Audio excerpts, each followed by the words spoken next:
I think a flood warning's going to come through. I don't know. Air quality is good, with the primary pollutant of small particulates. Yep.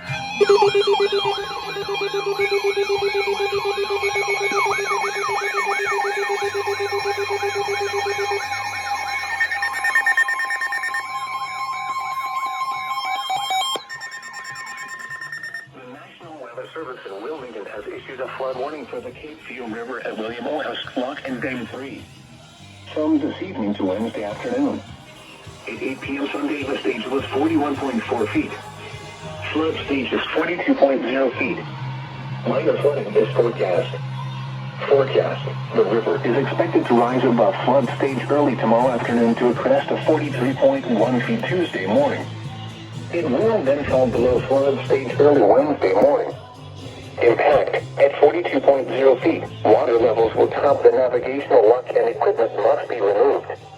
Minor flooding will occur on land adjacent to the east bank of the river.